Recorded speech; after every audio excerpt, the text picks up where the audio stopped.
Selamat siang Insan Madani, halo Anda semuanya. Gimana kabarnya di seluruh Kabupaten Bojonegoro, Tuban, Lamongan, Cepu, dan Nganjuk. Semoga selalu sehat walafiat, selalu berbahagia bersama keluarga, dan stay tune terus bersama kita di sini di 102,5 Radio Madani FM. Di lintas siar Jalan Tengku Umar nomor 48 Bojonegoro, kembali Valeria hadir bincang sehat bersama Rumah Sakit Aisyah Bojonegoro edisi hari ini, Kamis 22 September 2022. Oke, Insan Madani, senang sekali nih ya kembali kita kehadiran seorang narasumber yang sangat luar biasa. Namun kita sebelum masuk ke tema kita tentang TB yang bakal kita bahas, kita sapa dulu Mbak Sofi selaku narasumber yang sudah hadir bersama kita. Halo Mbak Sofi. Halo Mbak Ria. Gimana kabarnya? Alhamdulillah sehat. Alhamdulillah. Semangat ya Mbak. Insya Allah. Oke. Iya. Kita hari ini akan bahas apa nih Mbak? Kita akan bahas mengenai informasi dan edukasi mengenai obat TBC atau tuberkulosis Mbak Ria. Gitu. Jadi di mana TBC ini dia itu merupakan singkatan dari tuberkulosis. Tuberkulosis sendiri itu apa sih? Itu merupakan penyakit menular yang dia itu disebabkan oleh infeksi kuman ataupun bakteri. Jenis bakterinya itu biasa disebut Mycobacterium tuberculosis, yang dia itu masuk ke dalam tubuh manusia melalui sistem pernafasan gitu. Nah, TBC sendiri ini dia juga merupakan penyakit kronis Mbak Ria, penyakit kronis yang dimana salah satu kunci keberhasilan terapinya atau pengobatannya itu adalah dengan adanya adherence atau kepatuhan dari si penderita. Gitu. Nah, tetapi tidak menutup kemungkinan juga banyak juga yang tidak patuh dalam pengobatannya. Nah, itu kemungkinan besar disebabkan karena beberapa hal. Salah satunya diantaranya karena pengobatannya yang dalam jangka waktu yang panjang. Seperti yang kita tahu, pengobatan TB itu kan pasti butuh waktu yang lama. Kemudian yang kedua itu karena jumlah obat yang banyak. Jadi obat TB itu kan ada 4 ya Mbak Ria. Biasanya itu kita singkat itu HRZE. Itu salah satunya, H-nya itu isoniazid, rifampicin, ethambutol, dan pyrazinamide. Gitu. Nah, mungkin karena faktor jumlah obat yang banyak ini sehingga meningkatkan ketidakpatuhan si penderita tadi. Kemudian yang ketiga, kurangnya kesadaran dari si penderita mengenai penyakitnya gitu. Akhirnya menimbulkan ketidakpatuhan pengobatan penggunaan obat TBC tadi. Nah, kurangnya kesadaran dari si penderita ini, kurangnya ketidakpatuhan penggunaan obat TBC ini, makanya diperlukan peran aktif dari tenaga kesehatan Mbak Ria. Salah satunya di sini ada apoteker yang ikut untuk mensupport keberhasilan terapi dari penggunaan obat TBC tadi supaya mencapai keberhasilan terapi. Oke, karena memang TBC itu seperti yang disampaikan Mbak Sofi tadi ya, pengobatannya tidak sebentar, dan obatnya tidak sedikit, dan tidak kecil lagi. Iya, sehingga kunci keberhasilannya yaitu tadi adalah adheran, kepatuhan dari si penderita tadi. Kesadarannya harus tinggi gitu ya. Tapi di samping itu juga perlu pendampingan dari anggota keluarga gitu ya. Dari anggota keluarga, dari orang terdekat, dan dari tenaga kesehatan. Karena memang penyakit TB merupakan salah satu penyakit yang berbahaya gitu ya. Penyakit kronis, penyakit menular gitu. Dan dia gampang sekali penularannya. Iya. Jadi Insan Madani perlu diketahui ya kalau ada orang batu-batu gitu ya, atau mungkin bisa disampaikan ciri-ciri dari orang yang terkena penyakit TB. Yang perlu kita ketahui untuk tanda dan gejalanya itu biasanya untuk tanda dan gejala TBC itu biasanya batuk dan berdahak itu selama 3 bulan ataupun lebih. Kemudian batuk berdarah, kemudian sesak nafas, nyeri dada, badan terasa lemah, hilangnya nafsu makan, penurunan berat badan, kemudian demam yang lebih dari 1 bulan, demam meriang gitu Mbak Ria, demam sembuh, demam lagi gitu. Kemudian berkeringat di malam hari tanpa adanya aktivitas gitu. Nah, itu adalah salah satu tanda dan gejala dari TBC tadi. Oke, jadi selain tanda-tanda itu mungkin juga kalau melihat kondisi umumnya gitu orang yang terkena TB rata-rata gemuk-gemuk atau kurus-kurus Mbak? Nah kalau itu kalau itu nggak tentu Mbak Ria. Oh gitu ya. Nggak tentu. Bukan berarti orang yang kurus itu berarti TBC, enggak juga Mbak Ria. Apalagi kasus pada anak-anak itu belum tentu yang kurus itu TB gitu, belum tentu. Oh, Iya, gitu. nggak tentu sih Mbak, kalau untuk gemuk atau kurus itu nggak spesifik di situ.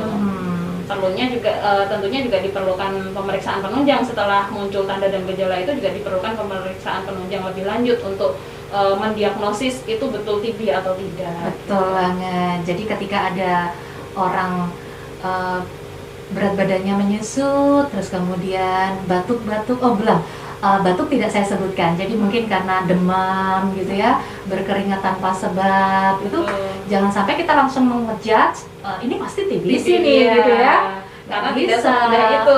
Iya, betul banget. Nah, jadi untuk mengetahui ketika seseorang itu terkena TBC harus dilakukan pemeriksaan Mbak Ria. Jadi untuk mengetahui, untuk penegakan diagnosisnya itu perlu dilakukan pemeriksaan. Pemeriksaannya bisa ke sarana kesehatan terdekat, bisa di puskesmas ataupun di rumah sakit. Kalau di apotek kan juga bisa ya Mbak, di puskesmas, di klinik ataupun di rumah sakit. Di situ nanti kan ada beberapa pemeriksaan yang harus dilalui. Salah satunya dengan tes dahak atau sputum, kemudian dengan ronsen dada seperti itu. Nah, untuk teknisnya seperti apa itu kan dokter yang lebih mengetahui, dan petugas kesehatan yang berwenang lah yang lebih mengetahui untuk prosesnya seperti apa gitu. Iya, betul banget. Jadi ketika kita sudah mengetahui gejala-gejalanya seperti apa, apabila ada di sekitar kita, kita dapatin orang yang mempunyai gejala-gejala yang sudah disampaikan oleh Mbak Sofi tadi, langsung saja deh, kalaupun kita belum bisa membantu ya, lapor aja gitu ya. Lapor kemana Mbak? Ke polisi? Kemana nih Mbak? Ya lapornya ke sarana kesehatan terdekat Mbak. Bisa ke puskesmas ataupun ke klinik ataupun ke rumah sakit. Dan sekarang kan untuk pengobatan TB sendiri itu kan sudah didukung oleh pemerintah dengan pengobatan gratis gitu kan Mbak. Jadi nggak perlu malu, nggak perlu takut nggak sembuh gitu kan. Kalau ada orang terdekat, kita menjumpai orang terdekat ataupun tetangga yang menunjukkan gejala-gejala seperti itu, yuk kita bawa ke sarana kesehatan terdekat, kita periksakan gitu. Jadi kan terdeteksi lebih dini itu kan lebih baik gitu. Betul banget. Karena kadang-kadang pengobatannya sendiri kan juga sudah gratis ditanggung oleh pemerintah gitu. Iya, padahal pengobatannya itu tidak murah ya Mbak ya. Iya. Udah ditanggung, jadi jangan khawatir deh gitu ya. Tinggal kita patuh obat aja gitu ya, sembuh deh insya Allah. Oke, Insan Madani 8917788 atau juga bisa melalui radio SMS ya. Insan Madani bisa gabung bersama kita. Untuk sementara radio WhatsApp kita off-kan dulu karena memang ada gangguan. Insan Madani bisa menggunakan dua layanan yang sudah difungsikan. Bersama Valeria di menit ke-34, lepas dari pukul 14 siang, edisi hari ini Kamis 22 September 2022. Kayaknya ini perbincangan sangat hangat nih Mbak ya. Cuaca di sana rada mendung, lewat aja ya. Kita di sini terang terus pokoknya. Oke, Mbak, lalu gimana nih ketika orang sudah terkena TB, apakah akan dengan mudah menularkan ke orang lain? Bagaimana cara penularannya Mbak? Jadi penularan TB sendiri itu dia melalui droplet Mbak Ria. Droplet atau percikan yang keluar dari si penderita ketika penderita itu batuk, bersin, ketika penderita itu berbicara, ataupun ketika sedang menyanyi ketika menyanyi seperti itu. Nah, droplet sendiri itu dia mengandung kuman atau bakteri Mycobacterium tuberculosis tadi, yang dia itu bisa bertahan di udara itu pada suhu kamar. Nah, seseorang itu dapat terinfeksi kuman tadi ketika droplet tersebut terhirup ke dalam saluran pernafasan, saluran pernafasan, menyebar ke paru-paru, sebagian besar itu menyebar ke paru-paru dan sebagian kecil menyebar ke bagian tubuh yang lain. Oh begitu. Jadi makanya untuk pencegahannya ya sebaiknya itu yang pertama menerapkan pola hidup bersih yang sehat, PHBS tadi. Kemudian tidak membuang ludah ataupun dahak di sembarang tempat, karena kan tadi penularannya itu kan melalui droplet yang keluar dari seseorang ketika batuk ataupun bersin itu tadi. Selalu menerapkan etika batuk, etika bersin yang benar. Ya, jadi selalu menutup mulut dengan masker saat batuk ataupun bersin. Kalau nggak ada masker bisa pakai sapu tangan. Kalau nggak ada keduanya bisa menggunakan lipatan siku Mbak Ria, gitu. Jadi kita menggunakan lipatan siku ya. Dan selalu menggunakan masker. Gitu kan. Oke, jadi memang karena penularannya itu sangat mudah, gitu ya. Kita selaku masyarakat umum ya harus tetap mawas diri, nggak boleh sembarangan kita buka masker di sembarang orang, karena memang kita tidak tahu kondisi seseorang ya.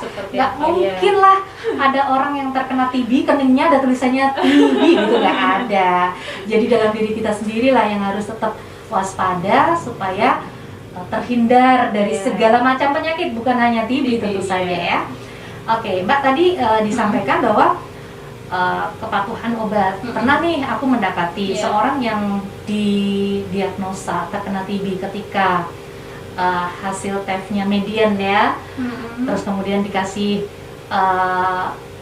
pengobatan TB, ternyata dia tidak memaksimalkan pengobatan. Alasannya karena setelah minum obat badannya menjadi tidak sehat, kemudian muncul tanda-tanda lain yang tidak diinginkan, kemudian dia stop pengobatan. Nah, apa yang harus kita lakukan selaku tetangga mungkin ya mengetahui hal itu, gimana nih supaya dia sehat dan tidak menularkan ke keluarga lainnya? Iya, jadi memang obat-obat TB ini namanya obat ya Mbak, tidak mungkin tidak menimbulkan efek samping, gitu kan. Dan apalagi obat-obat TB ini yang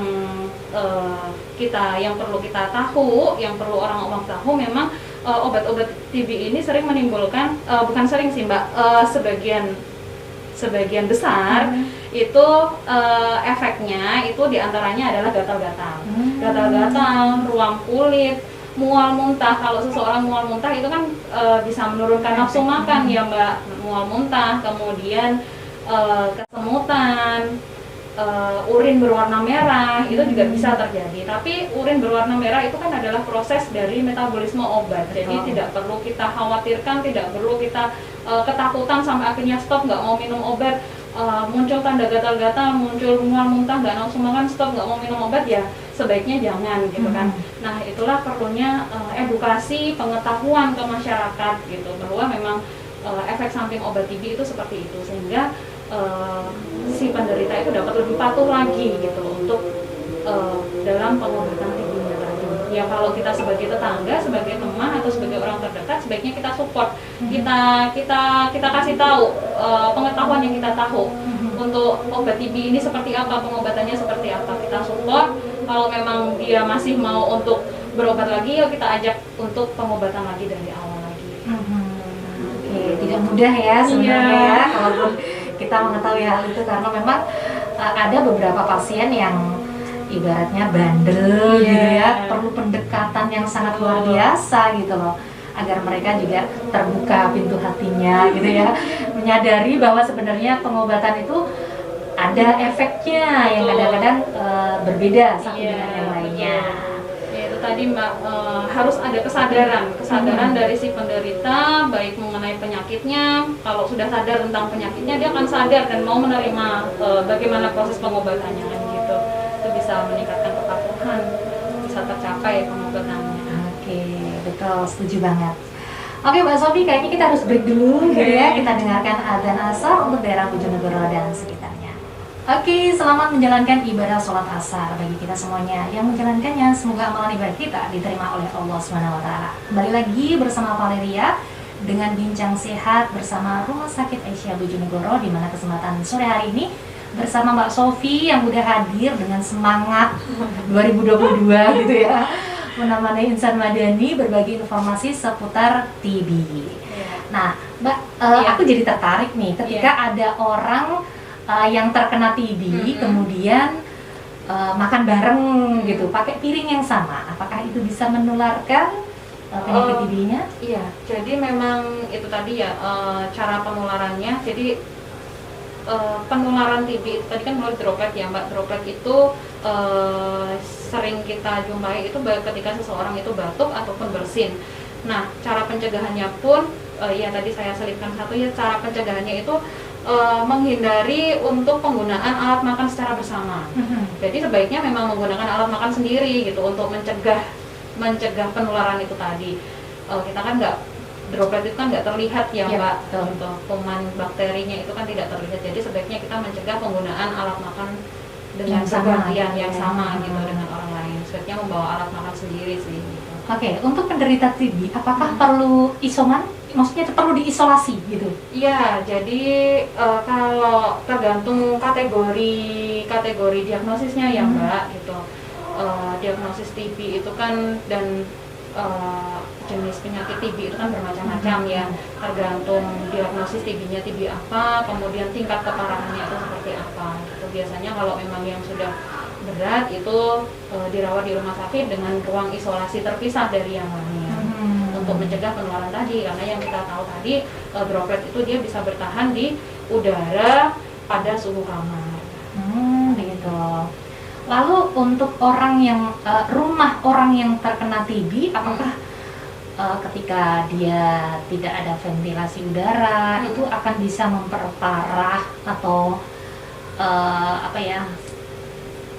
penyembuhannya lama atau gimana?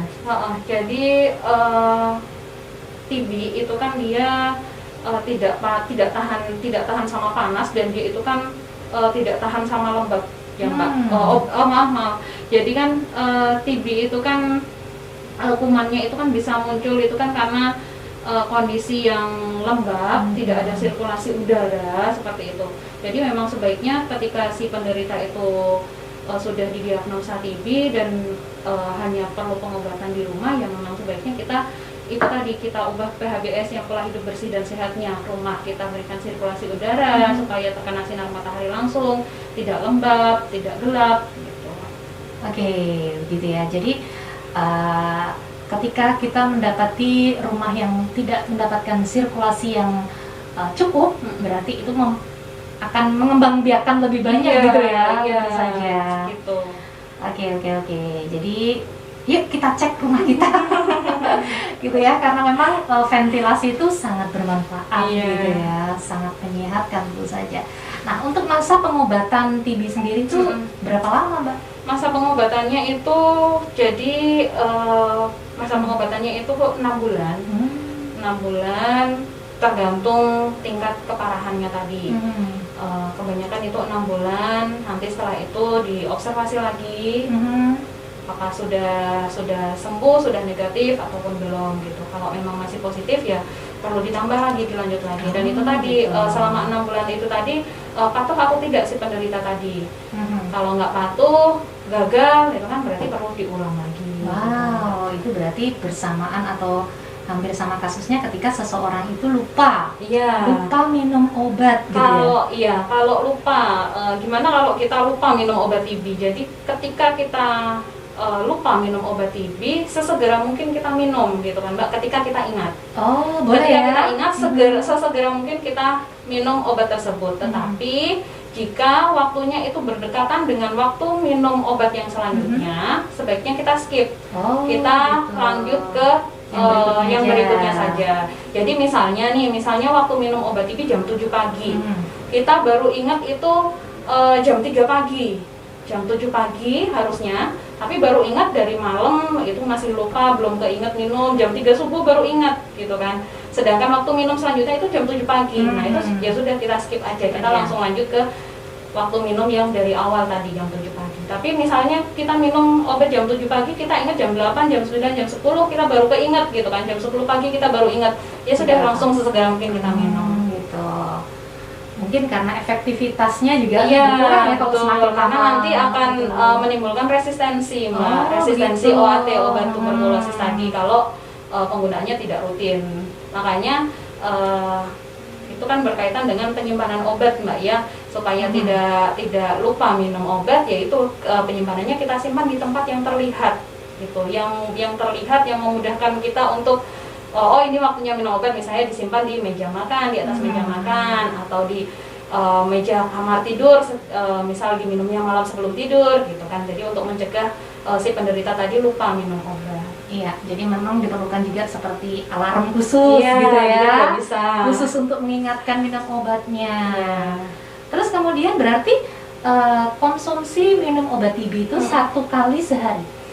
satu kali sehari, dan itu bisa diminumkan ketika pagi ataupun malam sebelum tidur. Gitu. Pun yang harus kita perhatikan, minum obat TB itu memang sebaiknya diminum pada saat perut dalam keadaan kosong gitu Mbak Ria, karena memang obat TB ini dia lebih efektif diserap di saluran pencernaan itu ketika lambung dalam keadaan kosong. Makanya kenapa kebanyakan obat TB itu diminum 1 jam sebelum makan, 1 jam sebelum makan pagi atau malam, 2 jam sebelum tidur. Gitu. 2 jam setelah makan malam. Sebelum tidur tadi juga bisa ya, karena mungkin menghindari efek dari obat-obat yang dikonsumsi. Itu juga bisa mungkin ya.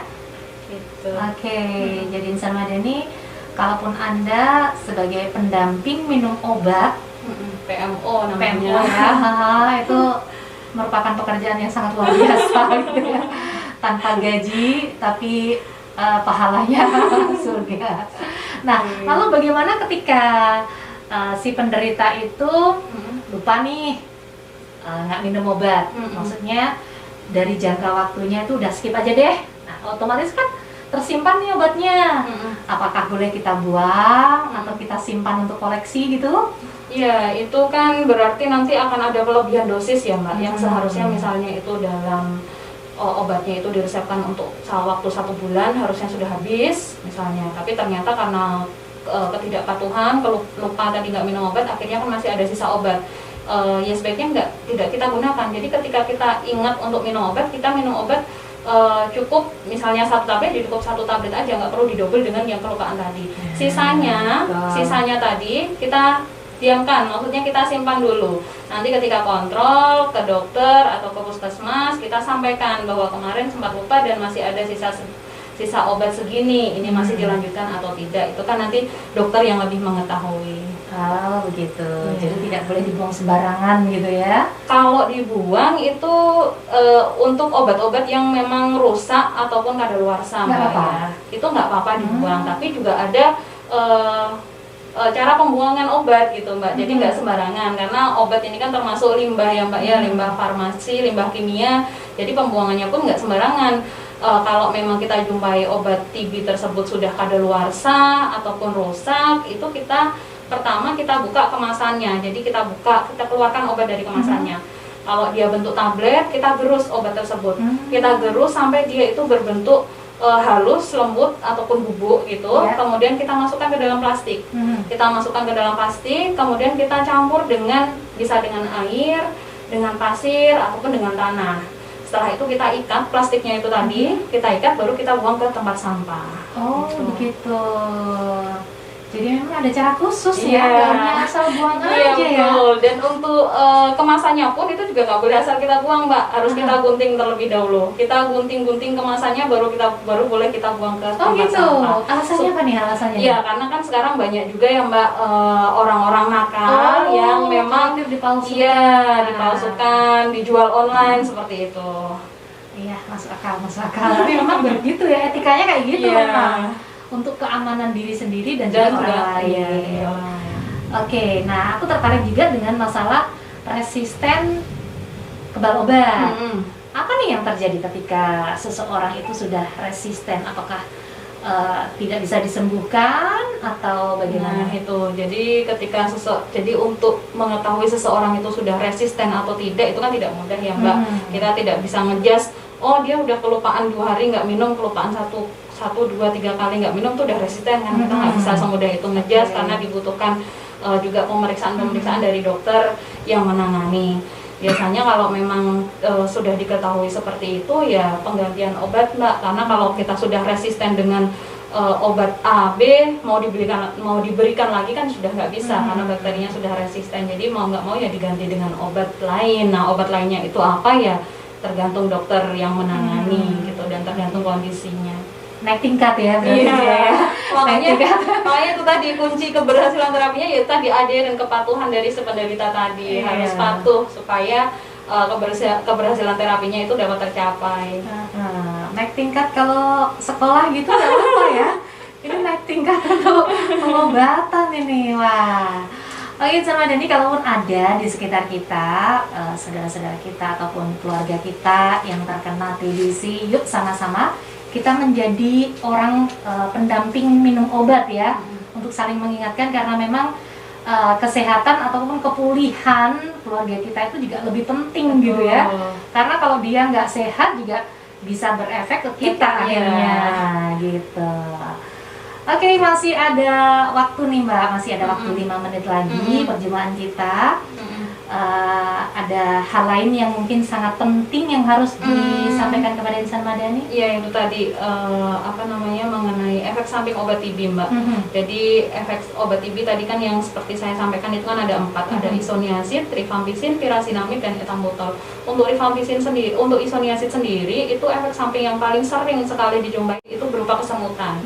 Kesemutan, sehingga tidak jarang dokter biasanya ketika meresepkan obat TB itu juga ditambah atau memberikan juga obat vitamin B6 atau vitamin B kompleks gitu untuk mengatasi efek samping dari kesemutannya itu tadi. Kemudian rifampicin. Rifampicin ini efek samping yang sering terjadi itu biasanya urin berwarna merah. Seperti yang saya bilang tadi, itu merupakan proses metabolisme obat, jadi tidak perlu panik, tidak perlu khawatir, tidak perlu merasa minder atau gimana gitu ya Mbak. Jangan-jangan nanti darah itu ya gitu. Yang tidak perlu khawatiran dulu, tidak perlu khawatir gitu kan. Kemudian selain urin berwarna merah itu juga bisa menyebabkan efek samping berupa gatal, ruam, mual muntah seperti itu. Kemudian untuk pirazinamid sendiri itu efek sampingnya itu berupa nyeri sendi Mbak, nyeri sendi atau bisa juga asam urat gitu, menimbulkan asam urat karena ya mekanisme dari si obat pirazinamidnya ini tadi. Kemudian untuk ethambutol sendiri itu efek sampingnya berupa penglihatan. Jadi penglihatannya itu akan berkurang Mbak Ria. Makanya kenapa ethambutol ini tidak disarankan untuk diberikan pada kasus TB anak-anak. Iya, karena untuk mendeteksi kerusakan okuler di mata ini sendiri pada anak-anak kan sangat susah ya. Jadi sebaiknya memang tidak diberikan pada anak-anak. Nah, ketika sudah menjumpai efek samping seperti ini, kalau kesemutan, urin berwarna merah itu kan hal yang wajar dari efek samping obat tersebut. Tapi ketika sudah menjumpai efek samping yang penglihatan berkurang dari ethambutol tadi, sebaiknya memang disampaikan ke dokter yang menangani ketika sudah muncul tanda-tanda seperti itu, supaya segera ditangani untuk efek sampingnya gitu. Iya. Dan pasti itu yang mempunyai alasan lah ya ketika itu. Betul. Dan yang perlu kita tahu juga untuk mendapatkan obat TB sendiri ini Mbak Ria, obat TB ini kan dia termasuk obat golongan keras. Dimana kalau misalnya Mbak Ria menjumpai obat itu di kemasannya itu ada lingkaran berwarna merah, kemudian ada tulisan K, itu termasuk obat golongan keras. Dimana cara kita untuk kita mendapatkannya itu harus menggunakan resep dokter. Jadi penggunaan obat TB nggak boleh sembarangan kan Mbak, nggak boleh sembarangan, dan resep dokter ini dapat kita tebus itu di sarana kefarmasian resmi seperti di apotik, di klinik, puskesmas ataupun di rumah sakit gitu. Dan itu tadi yang saya bilang, pemerintah sendiri kan juga sudah menyiapkan pengobatan gratis untuk penderita TBC. Jadi nggak usah merasa minder, nggak usah merasa malu kalau memang menderita penyakit TBC. Yuk kita obati bersama-sama dengan di sarana kesehatan terdekat gitu. Oke, setuju banget. Karena memang TBC bukan penyakit sendiri tapi penyakit bersama gitu ya. Karena ya itu tadi penularannya mudah sekali kan. Betul banget. Oke Mbak Sofi, kayaknya ini masih banyak nih ya yang belum disampaikan sebenarnya. Banyak sekali pertanyaan-pertanyaan yang berkecamuk gitu, tapi karena memang waktunya, mungkin lain waktu dan kesempatan bisa kita sambung lagi dengan waktu yang lebih leluasa. Oke, Insan Madani, kebersamaan kita untuk hari ini bersama Mbak Sofi, narasumber dari Rumah Sakit Aisyah Bojonegoro yang merupakan seorang apoteker.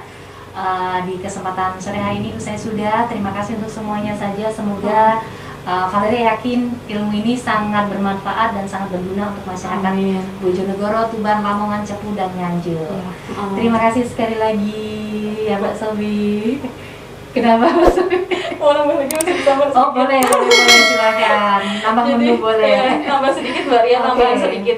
Jadi di sini saya mau ngajak masyarakat untuk mengubah persepsi dari penyakit TBC tadi. Kebanyakan kan masyarakat itu berpersepsi TBC ini penyakit yang berbahaya, memang berbahaya. Tidak bisa disembuhkan dan memalukan gitu kan Mbak, itu persepsi masyarakat. Nah di sini saya mau mengajak masyarakat untuk yuk kita ubah persepsi itu. Memang TBC ini penyakit yang berbahaya, tapi TBC ini dapat kita sembuhkan. Dan tidak perlu malu ketika ada yang menderita penyakit TBC, karena penyakit TBC ini memang penyakit berbahaya tapi dapat kita sembuhkan. Setuju banget. Betul. Oke. Terima kasih Mbak Sri. Terakhir. Oke, ya. Terima kasih untuk semuanya saja karena waktu memang sudah habis. Semoga saja bisa membersamai di lain waktu dan langsung saja kita tutup. Wassalamualaikum warahmatullahi wabarakatuh. Salam Spirit Madani.